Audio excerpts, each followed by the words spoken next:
Today we celebrate the annual celebration of Corpus Christi Sunday, where we commemorate our belief in the true presence of Jesus in the Eucharist. After Mass tomorrow morning, we'll be having our annual Corpus Christi procession around the church as we pray on the four corners of the property. As I was thinking about this homily, way before I even started writing anything down about it, I decided that I wanted to talk about a saint named Carlo Acutis. And normally on Corpus Christi, I talk about the Eucharistic miracles that have happened throughout the history of the church. And St. Carlos Acutis was a teenage boy who recorded Eucharistic miracles and Marian apparitions on a website that he created himself. So I had this in mind this past week as I was at my friend's house in Orlando, Florida. And within walking distance of his house is the Basilica of Mary, Queen of the Universe, which is this giant church that has many different chapels in it and lots of grounds, gardens to walk, and it's filled with all kinds of original artwork, paintings, and sculptures.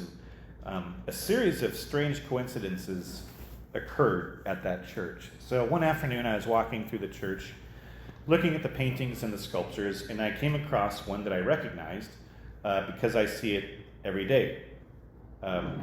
This church on the other side of the country in Orlando, Florida, had that sculpture in it that was sculpted by Sandra Johnson, and a copy of it is in that church, just completely randomly.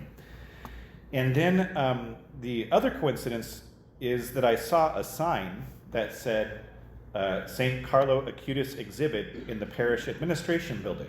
And I was like, what are the chances? The thing that I was thinking about, writing a homily about, is going to be just laid out perfectly for me in this exhibit, the exact thing that I was going to preach on for Corpus Christi. So I went over to the exhibit, and there were hundreds of these panels that were describing the Eucharistic miracles that he had recorded from all over the world.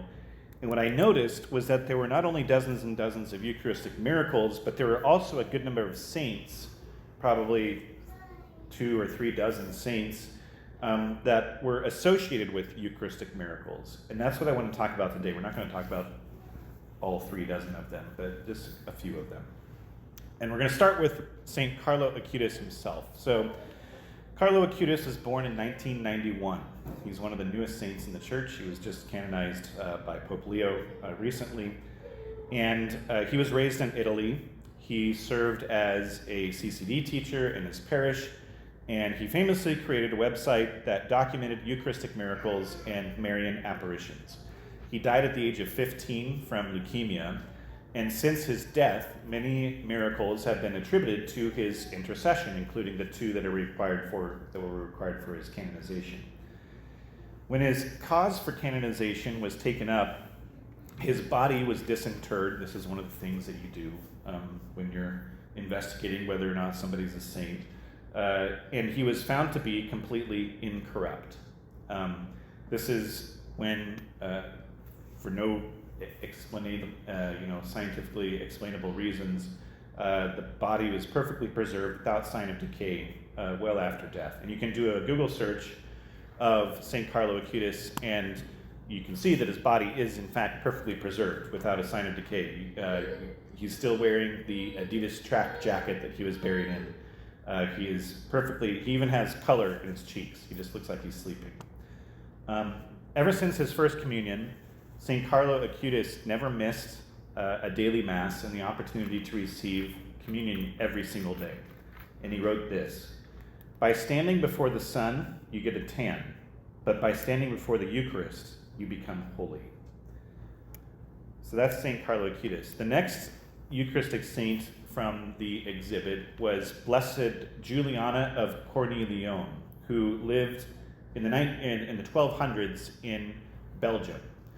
And Blessed Juliana had a vision in which she was told that the church needed to have a feast day in honor of the Eucharist. And so she reported this to the Archdeacon of Liège, a man named Jacques Pantaleon, and the Feast of Corpus Christi started there as a sort of local celebration. in 1246, but eventually that same guy, Jacques Pantaleon, was elected Pope Urban IV, and so he made it a church-wide feast day for all Catholics in 1264. And so all of this started, the Feast of Corpus Christi started with a single person, Blessed Julian. The next Eucharistic saint from the exhibit is St. Catherine of Siena.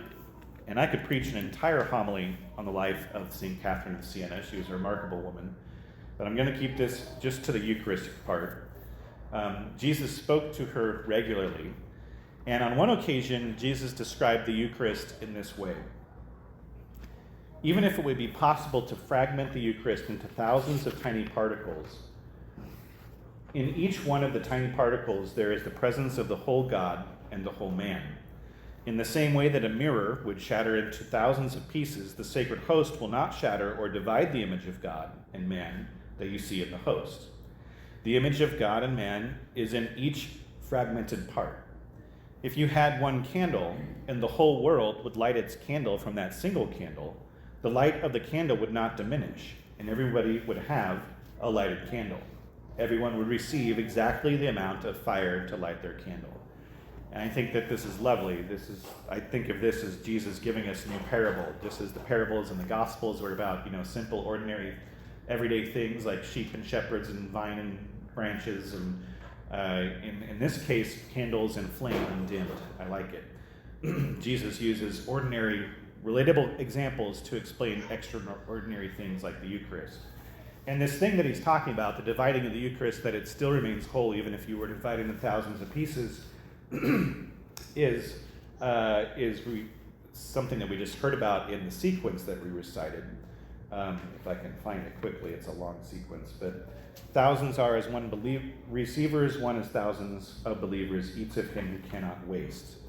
But when the sacrament is broken, doubt not, but believe 'tis spoken, that each severed outward token doth the very whole contain. In other words, when the sacrament is broken, each little part contains all of Jesus.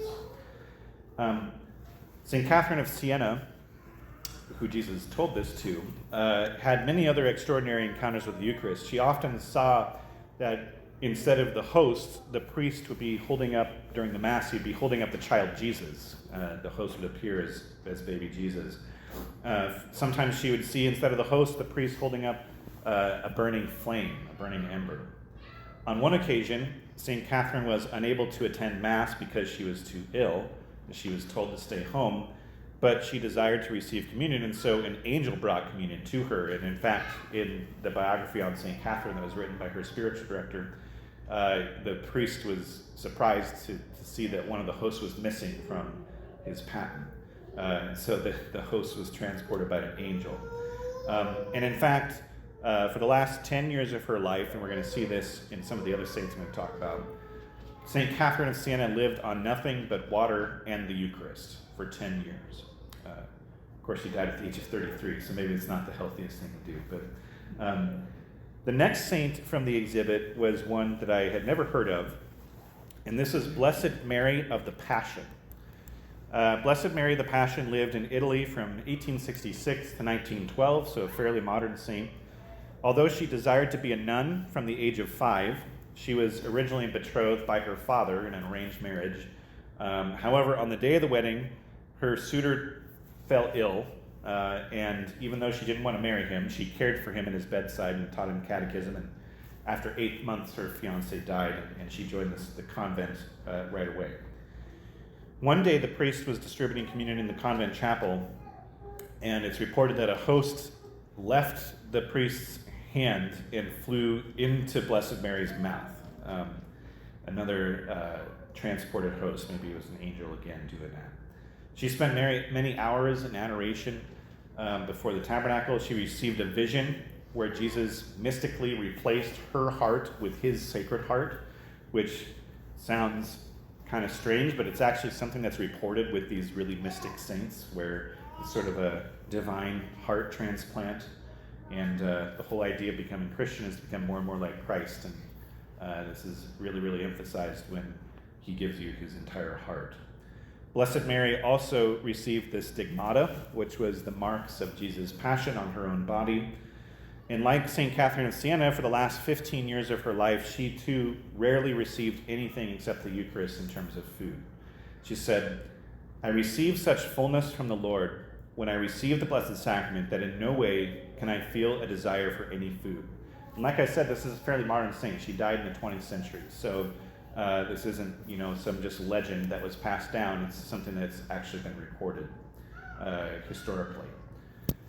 The next saint in the exhibit was St. Clare of Assisi, another one of my favorite saints. She was basically best friends, pen pals with St. Francis of Assisi.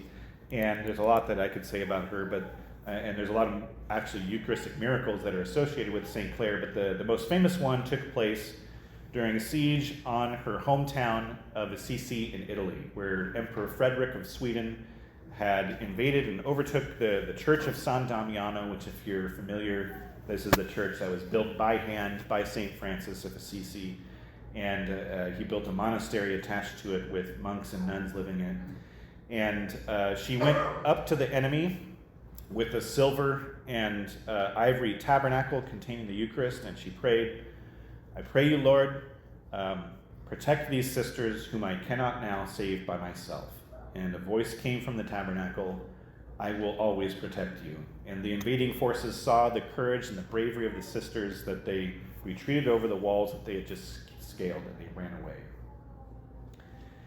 The next saint in the exhibit was another one that I had never heard of, and that is St. Teresa Newman, spelled the same way as Bishop Newman, who was the Archbishop of Philadelphia. She was born in Germany in 1898, so another relatively modern saint in the last 200 years. She was born to an extremely poor Catholic family in Germany, and she wanted to be a missionary to Africa, but that dream was cut short when at the age of 20 she was injured in a fire that left her completely blind and paralyzed from the waist down.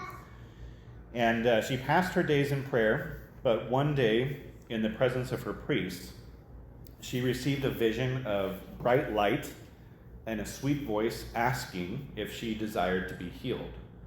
And her reply was remarkable. She said that it wouldn't make any difference to her whether or not she was healed, as long as it was what God wanted. It was the will of God. And she was healed of her blindness and her paralysis. In 1926, she received the stigmata, once again, the wounds of Jesus' passion on her own body. And from that moment on, she began a complete fasting. And once again, we have a case where a saint was able to live on just the Eucharist. And in this case, for the last 26 years of her life. A theologian said regarding her fasting, "The significance of Teresa Newman's fasting is to show the people of the world the value of the Holy Eucharist, to make the world understand that Christ is actually present in the bread of the Eucharist, and that through the Holy Eucharist, physical life can actually be preserved." The last saint in our sort of tour of this exhibit is Saint Stanislas Kostka. At the age of 17, he fell gravely ill, and at the time, he was living in the fraternity of Saint Barbara, this sort of house for boys. And on his hospital bed, two angels, accompanied by Saint Barbara herself, brought him communion, and he recovered completely and unexpectedly. In fact, if you see a picture of Saint Barbara, she's often shown holding a chalice or holding a host.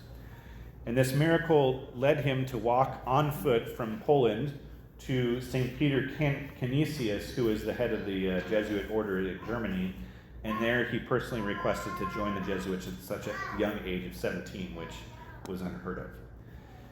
Now, there's many more saints that I could talk about if I had more time from this exhibit. Like I said, there was well over 24 of them. But I want to close with the words of a French writer named André Fassard, who lived from 1915 to 1995. He was one of the people who was featured in this exhibit, but he's the only one of them that's not a saint.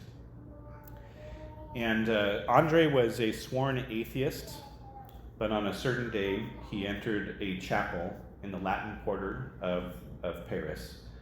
and he went into this church to look for a friend. And I want to leave you with an excerpt from his book in which he recounts the beautiful experience of his conversion. It's very rich, it's very French, and perhaps it's worth, closing your eyes and putting yourself in his shoes and seeing what he saw and feeling what he felt.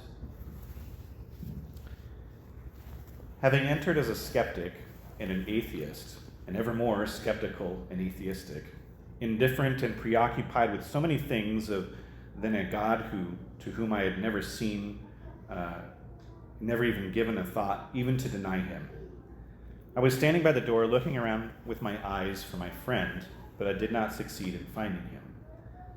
My gaze passed from the shadows to the light, from the faithful gathered there to the nuns, the altar, and it came to rest above the second candle to the left of the cross, unaware that I was standing in the presence of the Blessed Sacrament. And at that point, suddenly, a series of miracles unfolded whose indescribable force shattered in an instant the absurd being that I was, to bring to birth the amazed child that I had never been. At first, the hint of these words, spiritual life, came to me as if they had been pronounced in a whisper next to me. Then came a great light, a world, another world of a radiance and a destiny that in one stroke cast our world among the fragile shadows of unfulfilled dreams, of which I felt all the sweetness, a sweetness that was active and upsetting beyond every form of violence, capable of breaking the hardest stone, and that which is even harder than stone, the human heart. Its overflowing eruption, so complete, was accompanied by a joy which is the exultation of the saved, the joy of the shipwrecked who is picked up just in time. These sensations, which I find difficult to translate into a language which cannot capture these ideas and images, were all simultaneous. Everything is dominated by the presence of him whom I would never be able to write his name without fear of harming the tenderness of him whom I have had the good fortune to be a forgiven child, who wakes up to discover that everything is a gift. God existed and was present. Only one thing surprised me, the Eucharist. Not that it seemed incredible, but it amazed me that divine charity would have come upon this silent way to communicate himself. And above all, that he would choose to become bread, which is the staple of the poor and the food preferred by children. O divine love, eternity will be too short to speak of you. O divine love, eternity will be too short to speak of you.